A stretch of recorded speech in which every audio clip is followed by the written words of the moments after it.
So ಈಸಿಯಾಗಿ ಹೆಂಗೆ ಮನೇಲೆ ಕೂಡ ಮಾಡ್ಕೊಬೋದು, ಹೆಂಗ್ ಮಶ್ರೂಮ್ ಬಿರಿಯಾನಿ ಮಾಡೋದು ಅಂತ ನಿಮ್ಗೆ ತೋರಿಸ್ಕೊಡ್ತೀನಿ ಸರ್.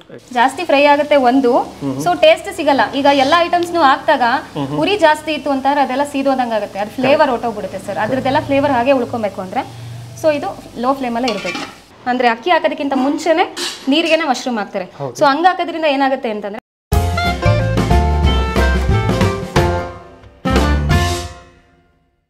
ಹಾಯ್ ಹಲೋ ನಮಸ್ಕಾರ, ಎಲ್ಲರೂ ಹೇಗಿದ್ದೀರಾ? ಚೆನ್ನಾಗಿದ್ದೀರಾ ಅಂದ್ಕೊಂಡು ನಾನು ಕೂಡ ಸೂಪರ್ ಆಗಿದ್ದೀನಿ. ತುಮಕೂರಲ್ಲಿದ್ದೀನಿ. ತುಮಕೂರಲ್ಲಿ ತಿಂಡಿ ಗುರುವಂಥ ಅದ್ಭುತವಾಗಿರೋಂಥ ತಿಂಡಿ ಐಟಮ್ ಸಿಗುವಂಥ ಜಾಗ. ಅದು ನಿಮಗೂ ಗೊತ್ತು, ಬೆಳಗಿನ ಉಪಹಾರ ಮತ್ತು ಸಂಜೆ ಹೊತ್ತು ಉಪಹಾರದ ಐಟಮ್ಮೇ ಸಿಗುತ್ತೆ. ಮಶ್ರೂಮ್ ಐಟಮ್ಗಳು ಅಂದರೆ ಮಶ್ರೂಮ್ ಬಿರಿಯಾನಿ ಮತ್ತು ಮಶ್ರೂಮ್ 65 ಮತ್ತು ಮಶ್ರೂಮ್ ಪೆಪ್ಪರ್ ಡ್ರೈ ಅಂತ ಮಾಡ್ತಾರೆ. ಅದ್ಭುತವಾಗಿರುತ್ತೆ, ಟ್ರೈ ಮಾಡಿದೆ.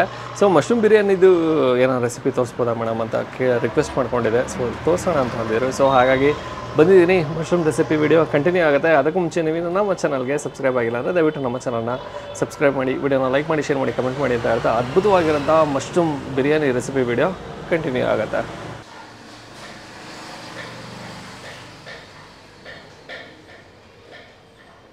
ಮೇಡಮ್ ನಮಸ್ತೆ.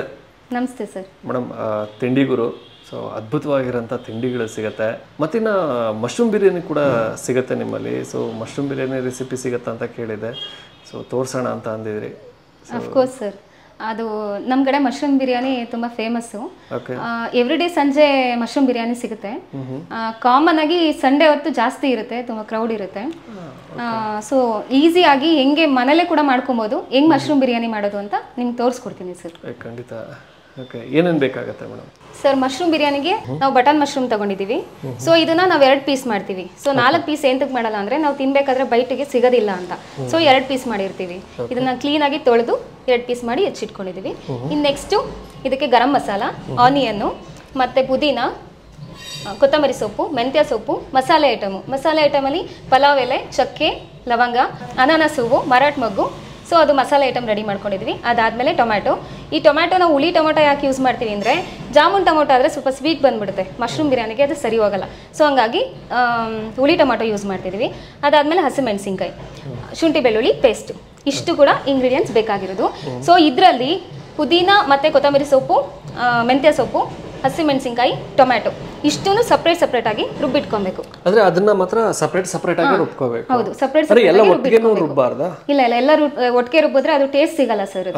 ಸೊ ಹಂಗಾಗಿ ಸಪ್ರೇಟ್ ರುಬ್ಬಿ ರೆಡಿ ಮಾಡಿ ಇಟ್ಕೊಬೇಕು. ಸರ್ ಇಲ್ಲಿ ನೋಡಿ, ಎಲ್ಲ ರುಬ್ಬಿಟ್ಕೊಂಡಿದ್ದೀವಿ. ಸೊ ಇದು ಪುದೀನ, ಕೊತ್ತಂಬರಿ ಸೊಪ್ಪು ಮತ್ತು ಮೆಂತ್ಯ ಸೊಪ್ಪು ಇಷ್ಟನ್ನು ರುಬ್ಬಿಟ್ಕೊಂಡಿದ್ದೀವಿ. ಮತ್ತು ಹಸಿಮೆಣಸಿನ್ಕಾಯಿ ಪೇಸ್ಟ್ ರೆಡಿ ಇದೆ, ಟೊಮ್ಯಾಟೊ ಪ್ಯೂರಿ ರೆಡಿ ಇದೆ. ಸರ್ ಇದೆಲ್ಲ ರೆಡಿ ಇದೆ. ಇವಾಗ ಅಡುಗೆ ಶುರು ಮಾಡೋಣ ಸರ್. ಖಂಡಿತ. ಸೊ ಇದಕ್ಕೆ ಒಂದು 50ರಿಂದ 60 ml ಎಣ್ಣೆ ಹಾಕ್ತಿದ್ದೀನಿ. ಸರ್ ಎಣ್ಣೆ ಕಾದಿದೆ. ಇವಾಗ ಈ ಮಸಾಲೆ ಐಟಮ್ ಎಲ್ಲ ಇದಕ್ಕೆ ಹಾಕೊಳ್ಳೋಣ. ಇದು ಚೆನ್ನಾಗಿ ಸ್ವಲ್ಪ ಫ್ರೈ ಆಗಬೇಕು ಸರ್. ಇದು ಸರ್ ಇದು ಮಸಾಲೆ ಐಟಮ್ ಫ್ರೈ ಆದಮೇಲೆ ಸೊ ಈರುಳ್ಳಿ ಹಾಕಬೇಕು ಸರ್. ಈರುಳ್ಳಿ ಎಷ್ಟು ಬೇಕಾಗ್ಬೋದು? 4ರಿಂದ 5 ಬೇಕಾಗುತ್ತೆ ಸರ್. ಇದು ಎಷ್ಟು ಜನಕ್ಕೆ ಮಾಡ್ತಾ ಇರೋದು ಮೇಡಮ್? ಅಂದರೆ ಎಷ್ಟು ಕೆಜಿ ರೈಸ್ಗೆ ಬಿರಿಯಾನಿ? 1 kg rice sir. ಇದು 1 kg ರೈಸ್. 1 kg ರೈಸ್ಗೆ ಮಾಡ್ತಿರೋದು. ಸೊ ನಾವು ದಪ್ಪನೇ ಹೆಚ್ಚಿದ್ದೀವಿ, ಸಣ್ಣ ಹೆಚ್ಚಲ್ಲ, ಅದ್ರಲ್ಲಿ ಸಿಗಲ್ಲ ಅಂದ್ಬಿಟ್ಟು. 1 kg ರೈಸ್ಗೆ ಎಷ್ಟು ಮಶ್ರೂಮ್ ಬೇಕಾಗುತ್ತೆ? 1 kg ರೈಸ್ಗೆ 1 kg ಮಶ್ರೂಮ್ ಹಾಕಿ. ಓಕೆ. ಇದು ಸ್ವಲ್ಪ ಈರುಳ್ಳಿ ಸ್ವಲ್ಪ ಬ್ರೌನಿಶ್ ಬರಬೇಕು ಸರ್, ಚೆನ್ನಾಗಿ ಬೇಯಬೇಕು, ಕೆಂಪಗಾಗಬೇಕು. ಸರ್ ಈರುಳ್ಳಿ ಆಲ್ಮೋಸ್ಟ್ ಫ್ರೈ ಆಗಿದೆ. ಇದು ಕಂದು ಬಣ್ಣಕ್ಕೆ ಬಂದಾದ್ಮೇಲೆ ಇನ್ನೊಂದೇನು ಅಂದರೆ ಲೋ ಫ್ಲೇಮಲ್ಲೇ ಇರಬೇಕು ಸರ್ ಇದು. So up to mushroom biryani complete ಆಗೋವರೆಗೂ ಲೋ ಫ್ಲೇಮಲ್ಲೇ ಇರಬೇಕಿದು. ಅದೇ ಏನು ತಳ ಹಿಡಿದ್ಬಿಡುತ್ತೆ ಅಂತನಾ ಅಥವಾ ಏನು ಜಾಸ್ತಿ ಫ್ರೈ ಆಗಿಬಿಡುತ್ತೆ ಅಂತನಾ? ಜಾಸ್ತಿ ಫ್ರೈ ಆಗುತ್ತೆ ಒಂದು, ಸೊ ಟೇಸ್ಟ್ ಸಿಗಲ್ಲ. ಈಗ ಎಲ್ಲ ಐಟಮ್ಸ್ನು ಹಾಕ್ದಾಗ ಉರಿ ಜಾಸ್ತಿ ಇತ್ತು ಅಂತಾರೆ ಅದೆಲ್ಲ ಸೀದೋದಂಗೆ ಆಗುತ್ತೆ, ಅದು ಫ್ಲೇವರ್ ಹೊಟ್ಟೋಗ್ಬಿಡುತ್ತೆ ಸರ್. ಅದ್ರದ್ದೆಲ್ಲ ಫ್ಲೇವರ್ ಹಾಗೆ ಉಳ್ಕೊಬೇಕು ಅಂದರೆ ಸೊ ಇದು ಲೋ ಫ್ಲೇಮಲ್ಲೇ ಇರಬೇಕು. ಇದಾದಮೇಲೆ ಹಸಿಮೆಣಸಿನ್ಕಾಯಿ ಪೇಸ್ಟ್ ಮಾಡ್ಕೊಂಡಿದ್ವಲ್ಲ ಸರ್, ನಾವು ಆಗಲೇ ಹೇಳ್ದಾಗ, ಸೊ ಅದನ್ನು ಹಾಕ್ತಾ ಇದ್ದೀವಿ. ಅದು ಈಗ ಎಣ್ಣೆಲಿ ಏನಕ್ಕೆ ಫ್ರೈ ಮಾಡ್ತೀವಿ ಅಂತಂದರೆ ಸೊ ಅದು ಖಾರನೂ ಕೂಡ ಕಮ್ಮಿ ಆಗುತ್ತೆ. ಸೊ ಎಣ್ಣೆಲಿ ಕ್ಲೀನಾಗಿ ಬ್ಲೆಂಡ್ ಆಗುತ್ತೆ, ಅದು ಚೆನ್ನಾಗಿ ಬೇಯುತ್ತೆ. ಇವಾಗ ಅದಾದಮೇಲೆ ಸರ್ ಶುಂಠಿ ಬೆಳ್ಳುಳ್ಳಿ ಪೇಸ್ಟ್ ಹಾಕ್ಬೇಕು. ಇವಾಗ 2ರಿಂದ 3 ಸ್ಪೂನು ಶುಂಠಿ ಬೆಳ್ಳುಳ್ಳಿ ಪೇಸ್ಟು.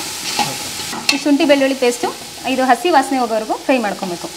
ಶುಂಠಿ ಬೆಳ್ಳುಳ್ಳಿ ಪೇಸ್ಟ್ ಹಾಕಿದ್ಮೇಲೆ ಅದು ಚೆನ್ನಾಗಿ ಫ್ರೈ ಆದಮೇಲೆ ಸೊ ಅದಕ್ಕೆ ನಾವು ಪುದೀನ ರುಬ್ಬಿಟ್ಕೊಂಡಿದ್ವಲ್ಲ ಅದನ್ನು ಆ್ಯಡ್ ಮಾಡಬೇಕು.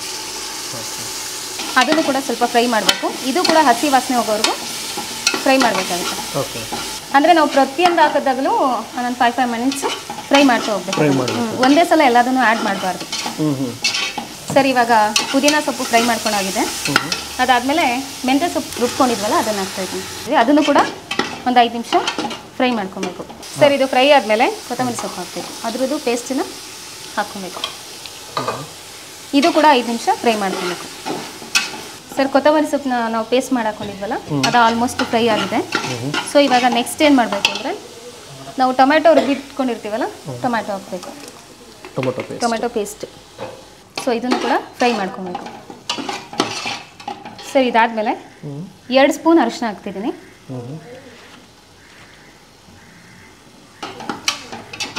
ಸರ್ ಇದಕ್ಕೆ ರುಚಿಗೆ ತಕ್ಕಷ್ಟು ಉಪ್ಪು ಹಾಕಬೇಕು. ಕಲ್ಲುಪ್ಪೆ ಬೇಕಾ? ಹ್ಞೂ ಸರ್, ಕಲ್ಲುಪ್ಪೆ ಹಾಕಬೇಕು. ಓಕೆ.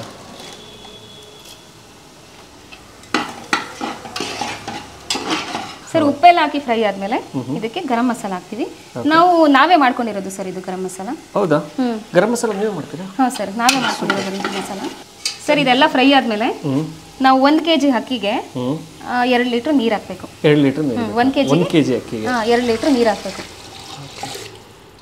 ಇದೊಂದು ಸ್ವಲ್ಪ ಕುದಿಯೋದಕ್ಕೆ ಬಿಡಬೇಕು ಸರ್ ಇದನ್ನು. ಸರ್ ಇವಾಗ ಇದು ಬಿಸಿ ಆಗ್ತಿದೆ, ಬಿಸಿ ಆಗುವಾಗಲೇ ಇದಕ್ಕೆ ಸ್ವಲ್ಪ ಮೊಸರು ಆ್ಯಡ್ ಮಾಡಬೇಕು. ಮೊಸರು ಹಾಕ್ತೀರಾ? ಹ್ಞೂ ಸರ್, ಮೊಸರು ಹಾಕೋದ್ರಿಂದ ಸ್ವಲ್ಪ ರೈಸು ಕೂಡ ಸ್ಮೂತ್ ಬರುತ್ತೆ, ಆ ಹುಳಿ ಅಂಶನೂ ಕೂಡ ಲೈಟಾಗಿ ಅಲ್ಲೆಲ್ಲ ಸಿಗುತ್ತೆ. ಸೊ ಬಿರಿಯಾನಿ ಕೂಡ ಇನ್ನೂ ಟೇಸ್ಟ್ಫುಲ್ ಆಗಿರುತ್ತೆ ಸರ್. ಸರ್ ಇವಾಗ ಒಂದು ಕುದಿ ಬಂದಿದೆ ಸರ್. ಇವಾಗ ತೊಳೆದು ನೆನೆಸಿಟ್ಟಿರೋ ಅಕ್ಕಿನ ಇವಾಗ ನಾವು ಆ್ಯಡ್ ಮಾಡ್ತಿದ್ದೀವಿ ಇದಕ್ಕೆ. 1 kg ಇದೆ? ಹಾಂ ಸರ್, 1 kg. ಮೇಡಮ್ ಆ್ಯಕ್ಚುಲಾಗಿ ಎಲ್ಲರೂ ಮಶ್ರೂಮ್ ಹಾಕಿ ಆಮೇಲೆ ರೈಸ್ ಹಾಕ್ತಾರೆ? ಇಲ್ಲ ಸರ್, ಯಾಕೆ ಅಂದರೆ ನಾವು ಕೆಲವೊಂದು ಸಲ 2 ಟೈಪ್ ಮಾಡ್ತಾರೆ. ಒಂದು ಒಗ್ಗರಣೆಲೆ ಕೂಡ ಫ್ರೈ ಮಾಡ್ತಾರೆ ಮಶ್ರೂಮ್ನ, ಇನ್ನೊಂದು ನೀರೆಲ್ಲ ಹಾಕಿದ್ಮೇಲೆ ಅಂದರೆ ಅಕ್ಕಿ ಹಾಕೋದಕ್ಕಿಂತ ಮುಂಚೆನೆ ನೀರಿಗೆನೆ ಮಶ್ರೂಮ್ ಹಾಕ್ತಾರೆ. ಸೊ ಹಂಗೆ ಹಾಕೋದ್ರಿಂದ ಏನಾಗುತ್ತೆ ಅಂತಂದ್ರೆ ಮಶ್ರೂಮ್ ಕರ್ಗೋಗ್ಬಿಡುತ್ತೆ, ಅದು ಸ್ಮೂತಿಯಾಗಿರುತ್ತಲ್ಲ, ಸೊ ಹಂಗಾಗಿ ಕರ್ಗೋಗ್ಬಿಡುತ್ತೆ ಸರ್. ಅದು ನಾವು ಲಾಸ್ಟಲ್ಲಿ ಯಾಕೆ ಹಾಕ್ತೀವಿ ಅಂತಂದರೆ ಒಂದೊಂದು ಬೈಟ್ಗೂ ಮಶ್ರೂಮ್ ಹಾಗೆ ಸಿಗಬೇಕು. ಸೊ ನೀವು ಅನ್ಕೊಂತೀರಾ ಇದು ಉಪ್ಪು ಖಾರ ಹಿಡಿಯುತ್ತೋ ಇಲ್ವೋ ಅಂತ, ಸೊ ಅದರದೆಲ್ಲ ಏನು ಪ್ರಾಬ್ಲಮ್ ಇಲ್ಲ ಸರ್, ಅದಕ್ಕೆ ಕರೆಕ್ಟಾಗಿ ಬ್ಲೆಂಡ್ ಆಗಿರುತ್ತೆ ಉಪ್ಪು ಖಾರ ಎಲ್ಲ. ಓಕೆ, ಅಂದರೆ ಅಕ್ಕಿ ಹಾಕಿ ಒಂದು ಕುದಿ ಬರ್ತಿದ್ದಂಗೆ ಮಶ್ರೂಮ್ ಬಳಸ್ಬಿಡ್ತೀರಾ? ಹೌದು ಸರ್. ಅಕ್ಕಿ ಹಾಕಾದ್ಮೇಲೆ 1 ಕುದಿ ಬಂದಿದೆ ಸರ್. 1 ಕುದಿ ಬಂದಮೇಲೆ ನಾವು ತೊಳೆದಿಟ್ಕೊಂಡಿರ್ತೀವಲ್ಲ, ಹೆಚ್ಚಿಟ್ಕೊಂಡಿರ್ತೀವಲ್ಲ ಆ ಮಶ್ರೂಮ್ನ ಹಾಕ್ತಿದ್ದೀವಿ. ಇವಾಗ ನೋಡಿ ಮಶ್ರೂಮ್ ಕರ್ಗೋಗಲ್ಲ, ಇವಾಗ ಪ್ರತಿಯೊಂದು ಬೈಟ್ಗೂ ಮಶ್ರೂಮ್ ಸಿಗುತ್ತೆ ಸರ್. ಇದು 80% ಆಗಿದೆ. ಇವಾಗ ಇದಕ್ಕೆ ನಾವು ನಂದಿನಿ ತುಪ್ಪನ ಆ್ಯಡ್ ಮಾಡ್ತಿದ್ದೀವಿ.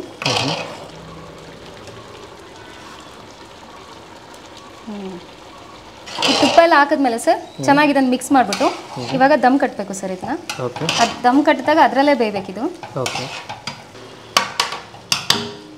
ಸರ್. ಇವಾಗ 15 ನಿಮಿಷ ಆಗಿದೆ ದಮ್ ಕಟ್ಟಿ. ಇವಾಗ ಮಶ್ರೂಮ್ ಬಿರಿಯಾನಿ ರೆಡಿ ಆಗಿದೆ. ಇವಾಗ ನೋಡೋಣ ಸರ್.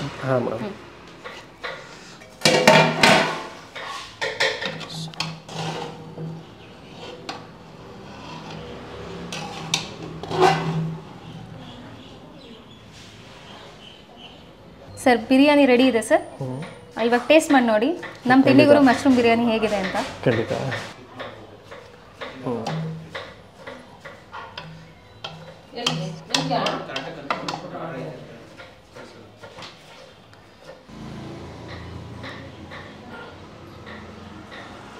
ಸೊ ಅದ್ಭುತವಾಗಿರೋಂಥ ಮಶ್ರೂಮ್ ಬಿರಿಯಾನಿ, ಆಹಾ ಸೂಪರಾಗಿದೆ, ಚೆಂದ ಕಾಣಿಸ್ತಿದೆ.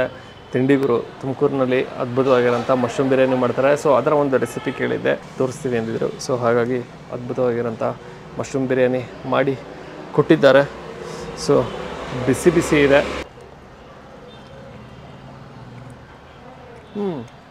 ಉಪ್ಪು ಹುಳಿ ಖಾರ ಎಲ್ಲ ಸಕ್ಕದಾಗಿ ಹಿಡಿದಿದೆ ಮಶ್ರೂಮು.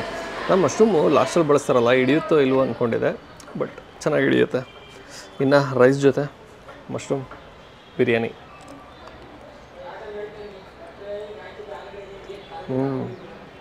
ಸೂಪರ್. ಏನಂದರೆ ಸೊಪ್ಪೆಲ್ಲ ಬಳಸಿರ್ತಾರಲ್ಲ, ಪುದೀನ, ಮೆಂತ್ಯ, ಕೊತ್ತಂಬರಿ ಎಲ್ಲ ಬಳಸಿರ್ತಾರೆ. ಕಂಪ್ಲೀಟಾಗಿ ಹಸ್ರಸ್ರಾಗಿ ಕಾಣುತ್ತೆ ರೈಸು. ಅಂದರೆ ಗ್ರೀನಿಶ್ ಆಗಿ ಪಕ್ಕಾ ನಾಟಿ ಶೈಲಿ ಮಶ್ರೂಮ್ ಬಿರಿಯಾನಿ ಸಿಗುತ್ತೆ. ಚೆನ್ನಾಗಿದೆ. ಮಶ್ರೂಮು ಕೂಡ ಚೆನ್ನಾಗಿ ಬೆಂದಿದೆ, ಅದೇನು ಬೇಗ ಬೆಂದ್ಬಿಡುತ್ತೆ. ಮತ್ತಿನ್ನು ಖಾರ ಆಗಿರ್ಬೋದು, ಆ ಒಂದು ಹುಳಿ ಆಗಿರ್ಬೋದು, ಯಾಕೆಂದರೆ ಮೊಸರು ಬಳಸಿರ್ತಾರೆ. ಮತ್ತು ಇನ್ನು ಟೊಮೊಟೊ ಹಣ್ಣು ಕೂಡ ಪೇಸ್ಟ್ ಮಾಡಿ ಬಳಸಿರ್ತಾರೆ. ಸೊ ಅದರ ಒಂದು ಹುಳಿ ಕೂಡ ಚೆನ್ನಾಗಿದೆ. ಸೂಪರ್, ಮಸ್ತಿದೆ ಮಾತ್ರ. ಓಕೆ, ನಾನು ಈ ವಿಡಿಯೋನ ಇಲ್ಲಿಗೆ ಏನು ಮಾಡ್ತಾಯಿದ್ದೀನಿ. ಮತ್ತೊಮ್ಮೆ ನಾನು ನಿಮ್ಮನ್ನು ನೆಕ್ಸ್ಟ್ ವೀಡಿಯೋದಲ್ಲಿ ಭೇಟಿ ಮಾಡ್ತೀನಿ. ಅದಕ್ಕೆ ಮುಂಚೆ ನೀವು ನಮ್ಮ ಚಾನಲ್ಗೆ ಸಬ್ಸ್ಕ್ರೈಬ್ ಆಗಿಲ್ಲ ಅಂದರೆ ದಯವಿಟ್ಟು ನಮ್ಮ ಚಾನಲ್ನ ಸಬ್ಸ್ಕ್ರೈಬ್ ಮಾಡಿ, ವಿಡಿಯೋನ ಲೈಕ್ ಮಾಡಿ, ಶೇರ್ ಮಾಡಿ, ಕಮೆಂಟ್ ಮಾಡಿ ಅಂತ ಹೇಳ್ತಾ ನೆಕ್ಸ್ಟ್ ವೀಡಿಯೋದಲ್ಲಿ ಭೇಟಿಯಾಗೋಣ.